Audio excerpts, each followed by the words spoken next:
TokyoBill Weekly Update. Recent stories around Japan of interest to me, TokyoBill. Today is February 14th, 2026. Japan's Sanae Takaichi, after a risky snap election gamble, has secured the strongest majority for a government in over 70 years, with her Liberal Democratic Party achieving a historic two-thirds supermajority in parliament. Her popularity surged among young voters, transforming the LDP's public image amidst previous election losses and scandals. Known for her unconventional approach and strong social media presence, she has garnered widespread enthusiasm, dubbed Sana Mania. However, Takaichi's conservative stance includes opposing same-sex marriage and advocating for changes to Japan's pacifist constitution. Her victory raises concerns in China due to her assertive comments on Taiwan, and she faces significant domestic issues such as an aging population and economic challenges. Despite these hurdles, the LDP's supermajority allows Takaichi to push her agenda until the next election in 2027. A memorial ceremony was held in the city of Uwajima, Ehime Prefecture, on Tuesday to commemorate the 25th anniversary of the tragic collision between the Ehime Maru, a training vessel of a fisheries high school, and the nuclear submarine USS Greenville, which claimed the lives of 9 individuals, including 4 high schoolers. Approximately 260 attendees gathered to honor the victims, observing a moment of silence at 8:43 a.m., the exact time of the incident. A bell from the Ehime Maru was rung 9 times, symbolizing the deceased. Principal Mitsumasa Kawano expressed deep sorrow for the lost futures and emphasized the significance of life and peace, while 17-year-old Student Council President Ryodai Yamashita explained the importance of educating younger students about the tragedy to ensure it is not forgotten. SoftBank has launched an innovative AI-driven service that aims to transform harsh-toned customer voices into calmer tones during calls. This initiative addresses the challenges of customer harassment, including verbal abuse and unreasonable demands made on employees. Developed in partnership with the University of Tokyo, the AI leverages 60,000 hours of pre-recorded vocal data, allowing it to adjust the tone of callers without changing their actual words. Pilot trials have demonstrated a 30% plus reduction in mental strain on employees. Starting in October, new legal mandates will require businesses to safeguard employees from harassment. A representative from SoftBank explained their system mitigates distressing elements from conversations while preserving the dialogue's integrity. Men love Valentine's Day in Japan, as women are the ones to give chocolatey treats to men, whether they're special someone or coworkers. However, a survey shows that fewer women in Japan are planning to give chocolates on Valentine's Day this year, indicating that 43% of women surveyed have no gifting plans, a rise of 4 percentage points from last year. A notable 85% of working women expressed reluctance to give obligatory gifts, though more said they would hold back from friends and family.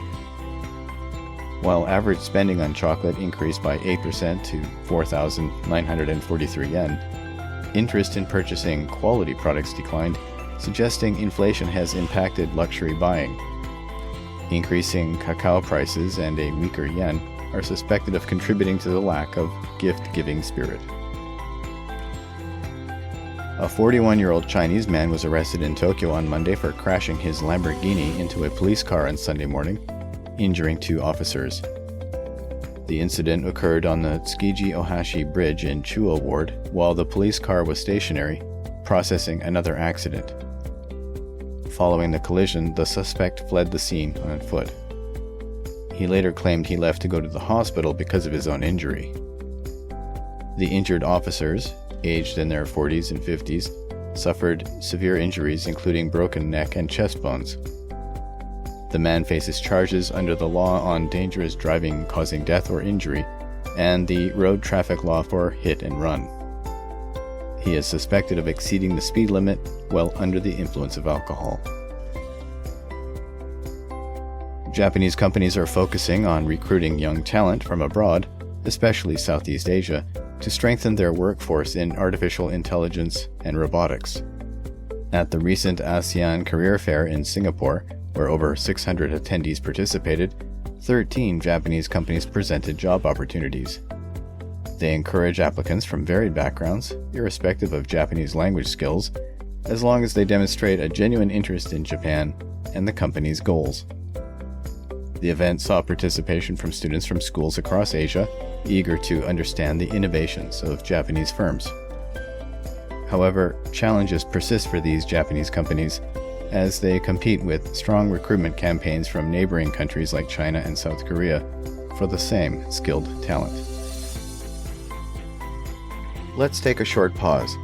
In case you're wondering, I'm TokyoBill, a long-term expat from Canada with an interest in the local craft beer scene. I started the TokyoBill as a blog where I wrote about local pubs and events, and then included news articles on Japan that I happened to find interesting, not just the big stories carried by the mainstream media. If you like what you're hearing but want further information, please visit theTokyoBill.com for links to the original articles. Thanks. And now, back to this week's news.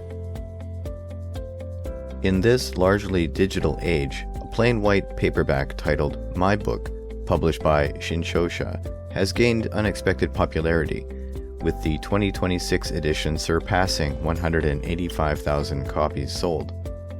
Initially launched in 1999, the annual publication serves as a personal diary, encouraging users to record thoughts, experiences, and emotions by hand. Traditionally popular with women in their 40s and 50s, the book has seen a surge in sales among Gen Z women, who go on to share their handwritten entries on social media under the hashtag Diary Community. This trend shows there is still value in handwritten expression, fostering connections and personal reflection amidst a digitally dominated society. This has provided Shinshosha a bit of hope for the future of paperback sales in a declining market. Japanese beverage maker Asahi Group Holdings has announced that product deliveries have returned to normal following a ransomware cyber attack that caused significant operational disruptions last September. The company reported on Thursday that its distribution capabilities for beer and other products have been fully restored, with order-to-delivery timeframe reduced to around 2 days, consistent with pre-attack efficiency. Their most popular products have been prioritized for shipment, though Asahi officials indicated that they aim to normalize all shipments by April. Despite the restoration of operations, the company has experienced a revenue decline due to the disruptions, reporting an 11% drop in beer sales for January compared to the same month the previous year. Steve Schwartzman, co-founder of Blackstone, has recently featured in a 30-second advertisement in Japan promoting the firm's asset management services to affluent individuals. The aim is to attract investments in private equity and credit, as many wealthy Japanese, who generally favor traditional investments, are being targeted amid declining returns from conventional assets. With 2.7 million millionaires in Japan, and predictions of an additional 397 trillion yen being invested over the next decade, asset managers like Blackstone and others are working to educate these potential investors about private market risks and characteristics. Despite existing hesitance, growing interest in alternative investments is noted, propelled by recent stock market successes. Wealth managers are already seeing success, working through domestic brokerages such as Nomura and Daiwa Securities to seize this growing opportunity. New research reveals that habitual hot spring bathing among Japanese macaques is linked to changes in parasite distribution and gut microbiome composition. A study published in the journal Primates examined 16 adult female snow monkeys over 2 winters, finding no significant differences in ectoparasites or internal parasites between habitual bathers and non-bathers. However, gut microbiome analysis identified a notable difference, with certain bacterial genera being more abundant in non-bathers. The study highlights how culturally transmitted behaviors can have subtle biological effects on wild animals, emphasizing the importance of understanding host microbiota dynamics. Despite the findings, the study does not establish direct health benefits or mechanistic causation, noting that observed differences were compositional rather than clinical. Japanese authorities have seized a Chinese fishing vessel that attempted to evade inspection in Japan's exclusive economic zone near Nagasaki, leading to the arrest of the captain. This incident, the first since 2022 involving a Chinese boat, may exacerbate tensions with Beijing amidst already strained relations following comments by Japan's Prime Minister regarding potential military intervention in Taiwan. The vessel, described as a high-capacity boat with a highly damaging so-called tiger net, had 11 people aboard, including the 47-year-old captain. Japan has pledged to take strict action against illegal fishing by foreign vessels. China's response to the seizure and Japan's recent diplomatic tensions has been marked by diplomatic warnings and reduced tourism to Japan, as well as disruptions to cultural performances by Japanese artists and to movie releases. In response to online abuse targeting athletes, the Japanese Olympic Committee requested the removal of over 900 abusive social media posts, yet only around 200 were successfully deleted. At the Paris 2024 Olympic Games, an AI-based monitoring system was put in place to identify and delete potentially abusive messages, with the JOC establishing a response team in Milan for round-the-clock monitoring. Despite these efforts, inappropriate posts have persisted, including harsh comments directed at Japanese freestyle skier Kokone Kondo after she withdrew due to injury, prompting her to defend her decision online. JOC Secretary General Yuki Ota emphasized the importance of supporting athletes and discouraging any negativity towards them. From The Guardian newspaper, a story about transgender issues. The Blue Boy trial of 1965 was pivotal for transgender visibility in Japan, leading to a new film by Kasho Iizuka, a transgender man. The case involved a doctor charged with performing gender reassignment surgeries on transgender women, resulting in a verdict that banned such procedures until 1998. Iizuka emphasizes the importance of remembering queer histories as this trial fades from public consciousness. His efforts to produce transgender-centric films has culminated in Blue Boy Trial, uniquely featuring trans actors and depicting diverse narratives of the subjects. The film contrasts the acceptance strategies of transgender women from the 1960s with those of today, amidst a growing cultural momentum for transgender rights, highlighted by a 2023 ruling against mandatory sterilization. Blue Boy Trial is currently screening in the UK until March 26. Japanese police reported a record high in special fraud damages at 141 billion yen, approximately $930 million, for 2025, nearly double the total from 2024. This fraud involves impersonation by phone, 70% of which involve those posing as police.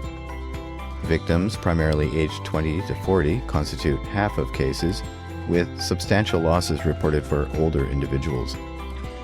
Most fraudulent calls originate from overseas, particularly Southeast Asia, where scam bases have been established. Following recent crackdowns, Cambodian authorities have closed down 190 scam centers and arrested 2,500 people just this year. 16 Japanese were arrested in December during a major raid, following an investigation with Japanese authorities. That brings us to the end of this week's news roundup. And once again, your visit to theTokyoBill.com would be greatly appreciated. I've been, and remain, Tokyo Bill. Thank you for listening, and take care.